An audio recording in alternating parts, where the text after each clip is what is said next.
about 2 months ago to try and get a family reunion happening.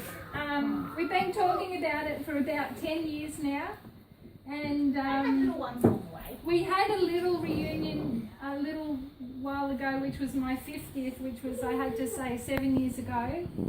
And I thought, well, no, a lot of people didn't get to come, and I am ashamed to say that I haven't met a lot of you.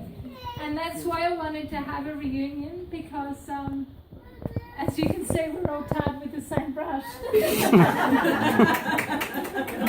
You're not wrong. Okay, 1950, our mother and father, Anastasia and Alexander Bytschkow, came to Australia.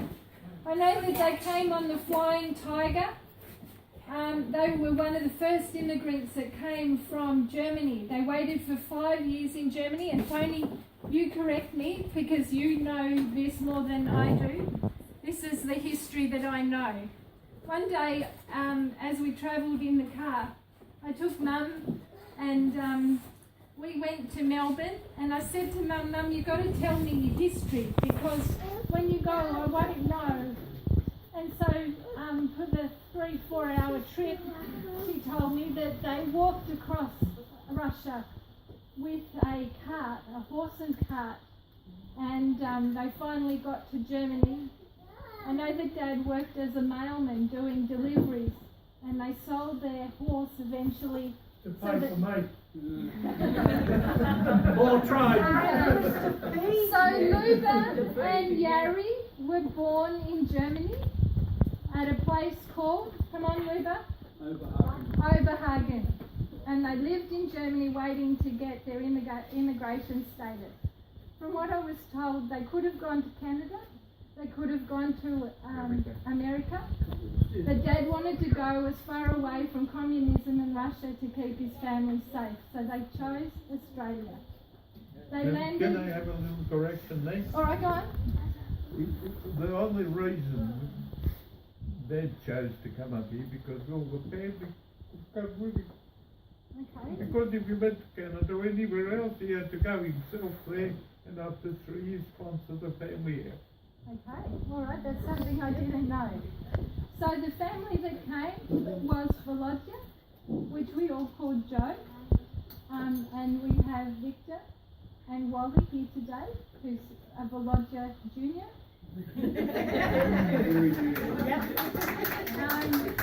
So there was Volodya and Tolly, which we all called Tony, and Yaroslav, Stanislav, who we all called Yari.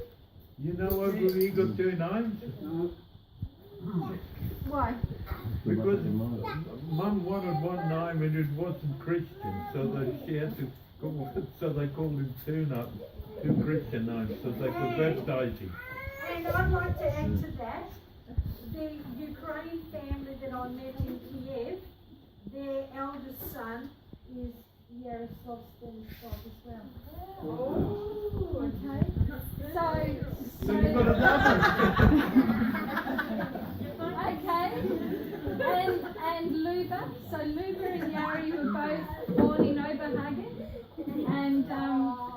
And so Luba, and then when Mum and Dad came, the story that Dad told was that he was trying to get work, and as you've seen any of the photos, Dad wasn't a very big, I never thought he was a very big man. He had a hunchback because when he was working in the mines, and the mines weren't very tall, and he had to bend, he passed himself off as a peasant, because the story Mum told was that Dad's family was very wealthy and they owned a flour mill, and when communism was coming in, they had to get IDs, and they had to give all of their possessions over to the state.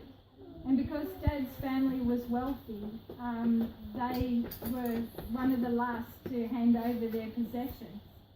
And I know that there was a story with that anyway.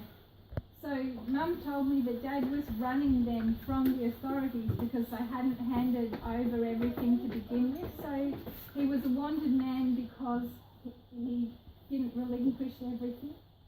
And then when communism came in, they had to go and show their IDs, and because of the family history, their background, he couldn't get an ID, so Mum said he passed himself off as a peasant and went and worked in the salt mines. To be a peasant, you were illiterate and you didn't write, so Dad passed himself off as a peasant so he could work in the mines.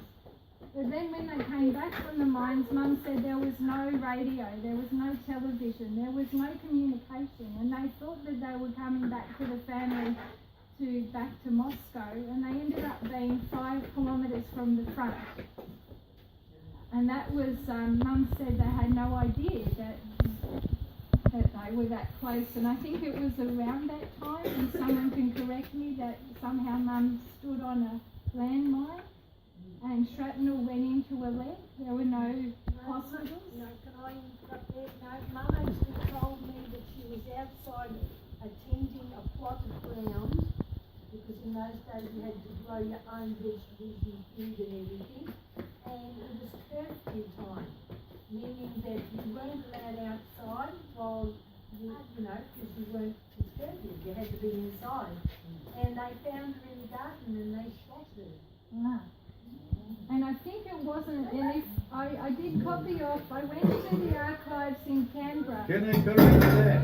Okay, correct it. There's a lot of corrections here. No, well, you were there, so I am only saying what I heard from Mum. So Mum said the same thing to me. Right. Well, you're voted there. Well, say what you want to say anyway, Tony, because No, what happened, apparently, is that the landmines that they had there, she was walking through them and around it, and she got hit by the landmine. yeah. Alright, so I was going to say, And it travelled up and down a leg or something. yeah, it did. No, well, So the needle, what she did, she had one of them in the leg, yeah, and it travelled up all the way Up down. to her hip. It no, that- comes through it first to there, and then it'll go down Down, further yeah. down, And up and down, Yeah. with the blood.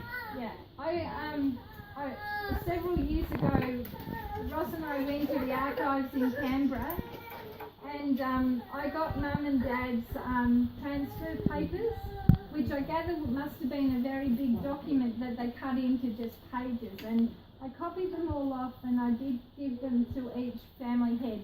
Okay, so Tony, Yari, Leuben, Nina and I, we've all got a copy, and I've given a copy to Nicholas. I sent you a copy to Nicholas for Victor, for your family.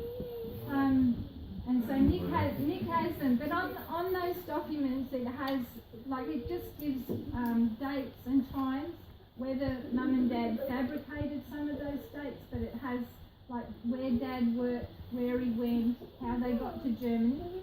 It has Dad's mother's maiden name and his father, I think, and on those papers it actually has their description of how they were at that time. I can tell you how Dad and Mum got there, because I was in that bloody wagon. Turned around and we were driving along, and they picked us up, and all of a sudden, like we had a family and everything, like Dad and Mum and the kids, and they turned around and said, "Oh, you're partisan," and they had him all stripped to underpants, taking him round the corner to shoot him, and they come out crying, and they turned around and said, "Oh, you've got a family gun." And I have heard you told that story. It was raining and Dad wanted something to cover the car. So keep the family the dry. rain wouldn't get into the wagon.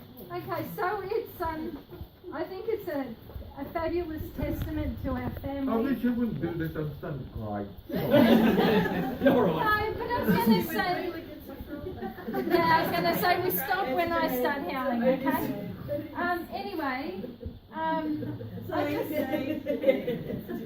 so in those papers it actually had that Mum had an abscess from that shrapnel, and they took her to because they had to have a medical fitness to come come to Australia, and in that they actually got that medal out of a hip. Anyway, so 1950 they came to what's our migrant centre here, Bonegilla. So I think they landed actually in Sydney, and they had to come on a train to Bonegilla. They offloaded, and then the money that they'd got from selling the horse that they have, and you can see that picture of, it was an ex-race horse, Mum said. They sold that racehorse to some family friends, and Mum said that they ate it. Because I said, what did they have to say? They weren't family friends, No, they Mum were said Mongolians. anyway. Maybe they had friends who were Mongolians. So anyway. I turned around, I said to Dad, Dad, don't sell it to them. Why? I said, they'll eat it. No, they won't. I said, they'll look after it. Mongolians are there. Anyway, so they landed in Bonegilla, and then Dad, the story goes that Dad went to get a job, and because he wasn't a very big man, but he said he fought to get a job at the sawmill at Eskdale, and he said, and Mum said that the fellow said to Dad, why should I give you the job, you're not a big man, and he said, I've got every reason to work, I have a family.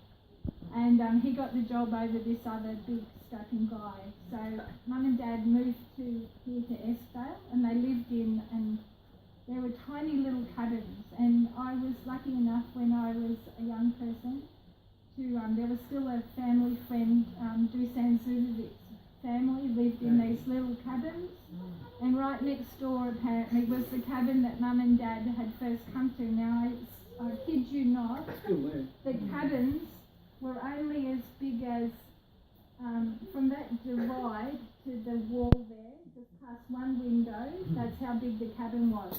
Big enough to have a bed, a little kitchen, they had an outhouse out the back, and very plain beginnings. Open fire cooking. And from there, I said to Mum, so how did you get the block of land where Tony has his beautiful house today? And apparently nobody would give him land in the valley because he was a wog.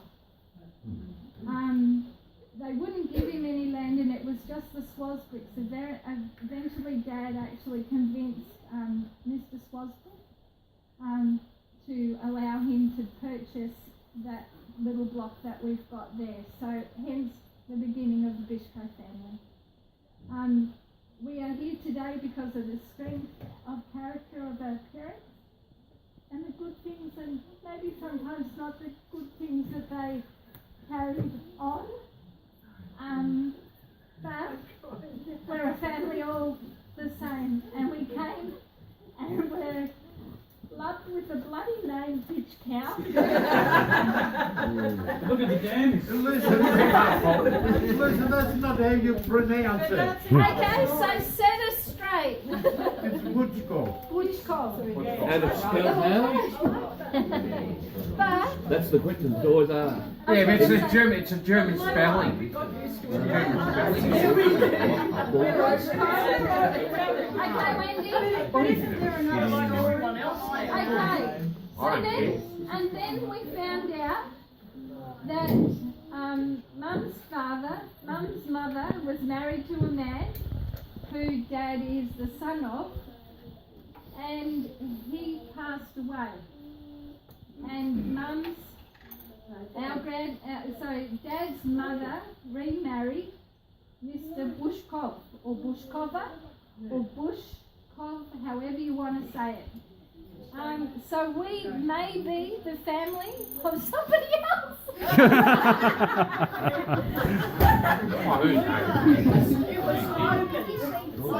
Logan. Logan. Oh, that sucks. I'd rather be a Bytschkow.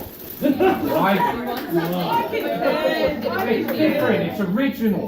I was going to say, the Bytschkow has made us who we are today. We're That's it. strong, We're resilient. That's it. We put Cry a up. lot. Preach character. I was going to say we put up with a lot of bullying, and I imagine everybody has over the years. I just cut him out. I was going to say, I don't know about you, but being at the beginning of the alphabet, and probably the first name that they go, Leela, but. And I go, never forget you.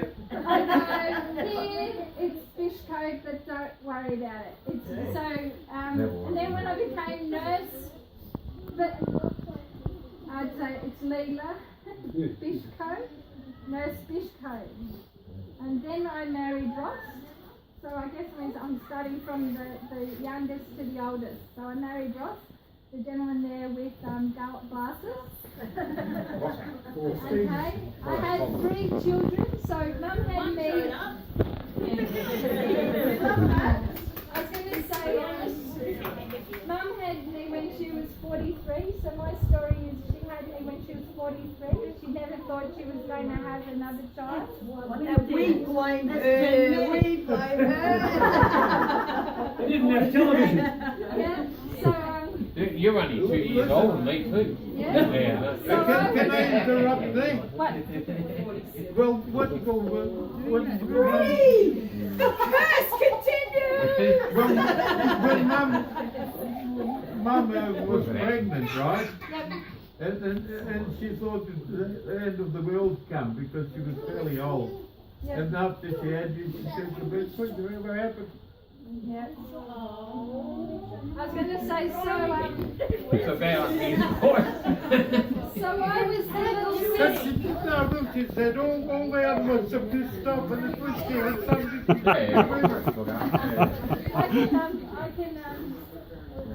can kind of commiserate because all mine have gone now too, and I miss them dearly.